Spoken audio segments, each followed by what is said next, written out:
criminals that now have to compete with the very vicious gang of people that we're bringing in. Our own criminals, our own people that have fallen through the cracks, that are making a living with stick-ups and drug sales and things like that.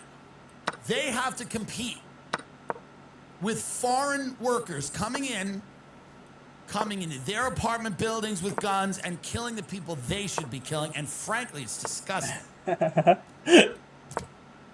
death of the minivan, it was a perfect vehicle. No, it was not. The minivan dilemma, it is the least cool vehicle ever designed, yet the most useful, offering the best value for the most. The minivan, by the way, destroyed everyone I know's life. The minivan immediately became like, this is why everyone in my generation did not have a clean house until they had to go to therapy for years. Their parents had this mobile garbage trash compactor called a minivan that we all were driven around in, where when we were children, we would fling Dunkaroos and Milano cookies and fucking Fun Dip, and we would throw them all over this car.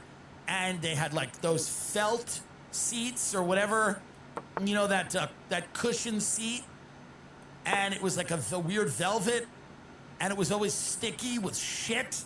It looked like that.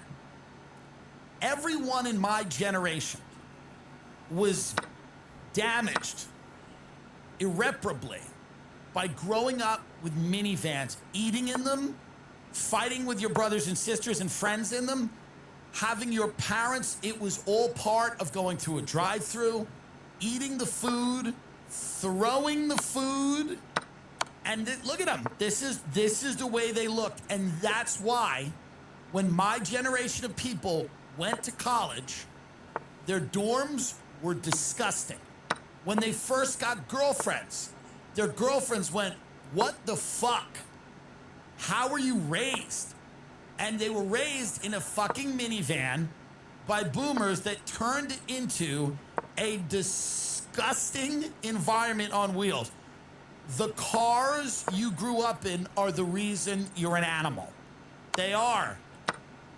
And if you didn't grow up in a minivan that's filthy, good for you. But if you did, you're an animal. The cars you grew up in, the cars that you sat in the back of, that was your example, okay, of what was what am I tolerated doing? and what was not tolerated. There were certain friends I had where the cars were immaculate. Most not, but some. But a lot of my close friends, because the classes, don't really commingle. Most of my lower middle class dirtbag friends and their dirtbag families I was had very bad giving up that outside pawn. And no one took any pride in a minivan was bought to be destroyed. I don't know what his plan is here. It. It's actually giving me that You pawn. hated the fact that you were in it. It was a roving garage of shit.